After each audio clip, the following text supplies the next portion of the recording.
I'm here to talk to South London rapper Jords about his 2020 debut album and short film Almost an Adult, which tackles themes of identity, grief, and redemption. Welcome, Jords. How are you? Not too bad, man. How yourself? Not too bad. Surviving, isn't it? That's the big thing right now. Well, let's talk about your 2020 coming of age debut album, Almost an Adult. At its core, you speak about dealing with grief due to the loss of your grandmother. Yeah. How did that album help you heal?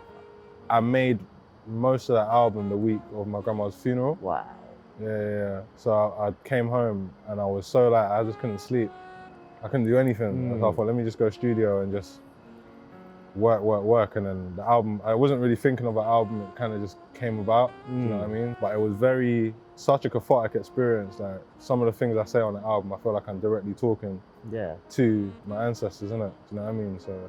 Well, it was praised by critics, fans loved it, because you kind of made it in that period. Do you think that personal touch is why everyone gravitated so much towards it? Yeah. I think people appreciate realness. So when it came out, seeing a lot of people saying it's helped them with this and it's helped them grieve and they've gone through this and they can relate, like it means a lot to me, Yeah, well, in your entire interview, you spoke about how proud you were of the fact that Almost an Adult resonated with the Windrush generation.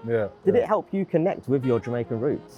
100%. I think more when we went to shoot the film in Jamaica, I felt very free to explore Jamaica, like see a different side of it, see a lot more of a natural side of it. Especially shooting the So It Go video, we were just traveling in the country, finding little places to stop, finding little huts to get a patty and all the rest of it. And it really made me feel, it made me feel at home. I felt very at home there, especially being, you know, when you're a British Jamaican, you're like, over there you're the foreign boy, over here you're the black man. So like, you're kind of between two worlds. But that time when I went there, I felt at home.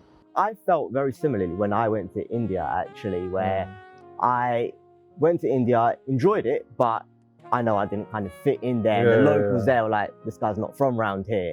What advice would you kind of give to people that are probably in a similar situation to both of us? Read up on your roots, man. Like, really look into your history. Chat to your family if you have family that over here that have experiences or being over there. Definitely go home and do it the proper way. Like, don't just go to tourist resorts and stuff like that. Look for things where people of the nation go for anything, for like food or for, you know. But like, even when I was younger, we didn't used to go to like the big restaurants. We'll go stop on the side of the road, little shanty hut, get some jerk chicken. Like, do it the proper way and then reconnect that way.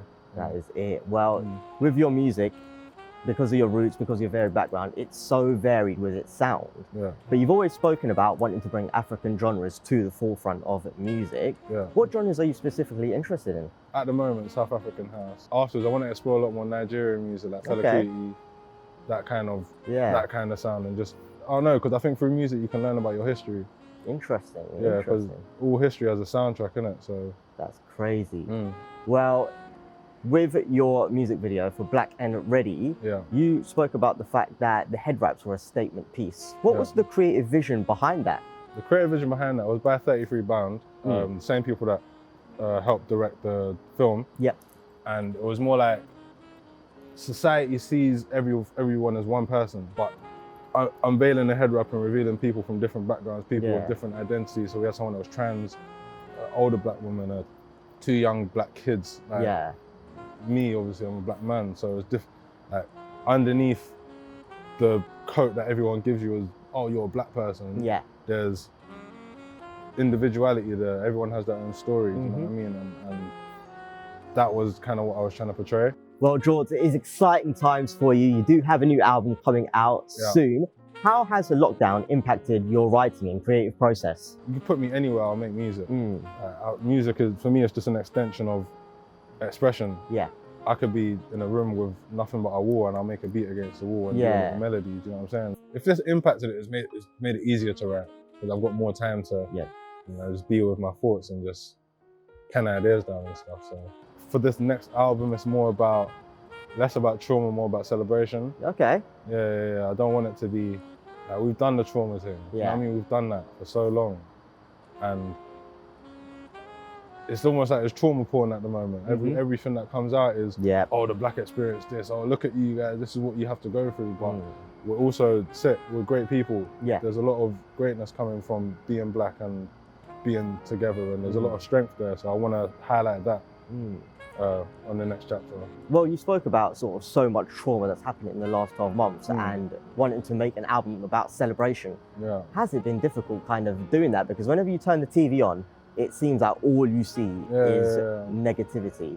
I don't really watch the news. I think if you live in the real world and you look at the people around you, you'll see, you see greatness, you see happiness, especially if you look at young people. Like I got like my nephew and my niece, my godson and my goddaughter. I look at them and I'm like, yo, we're in COVID, we're in this lockdown, but you lot are playing, you lot are finding anything to play with. Do you know what I mean? You'll find a playground and you'll just go there and run around. You could have an empty bit of grass. So I think if you adopt that same mentality to look on the bright side of things and stop watching the news, man. Genuinely, I can't watch the news no more. It's too much. Do you know what I mean? It's too much. I just need to watch things that, like, you are what you take in. So if you take in goodness and you take in good stories and, you know, those kind of things, then that's what you'll put out in the world. How does that kind of change your subject matter when you're kind of so set on talking about trauma and then switching that over to joy and celebration?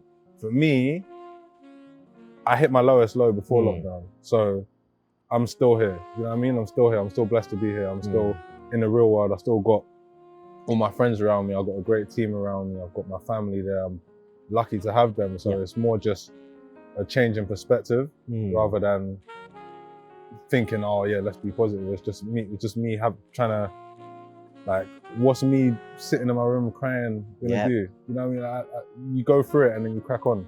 And this is me just cracking on and trying to uplift other people and make other people feel better. There's one song that's a bit, for me, it's like therapy. There's always going to be spoken word. There'll always be by Thea as well, the same poet that's on Halos. But that kind of theme, like I said, that was when I was grieving. I've processed my grief. I've gone through that. And now I'm about celebration and uplifting and you know, building. Are you going to reflect that with the visuals? 100%, 100%. I know what I've got in mind visually for the album. Everything's just elevation. You know what I mean? Everything's just elevation. And I think with the film, it set the bar really high with visuals. It's not even about being better than that. It's just about telling a different story through visuals and keeping the same level that we've already kept. So. Yeah, well, with the new album, is it going to be a mix of different sounds that we kind of heard from the oldie album? Yeah. Obviously, with Almost an Adult, I went back to Jamaica and explored my roots through grief.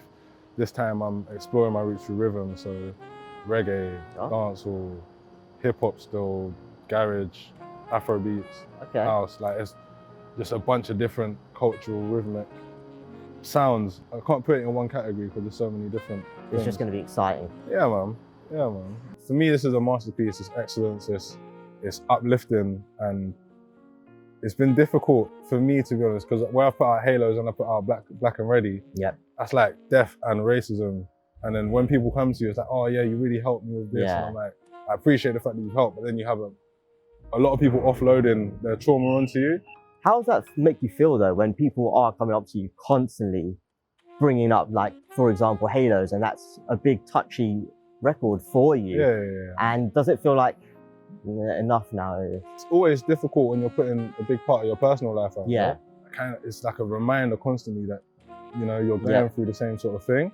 But I did that for a reason, innit? I did that for a reason, and I am strong enough to take that burden. You know, someone's got to take it. I'm happy to do that. But like I said, with the next stuff, I really want people to feel good, and the music's made me feel good. So let's uplift other people as well. You know what I mean? Well, Jords, thank you so much for speaking with me today. I know I can speak for everyone when I say we are so excited to hear this new album. Appreciate you, man. Thank you for having me. No worries. Yes.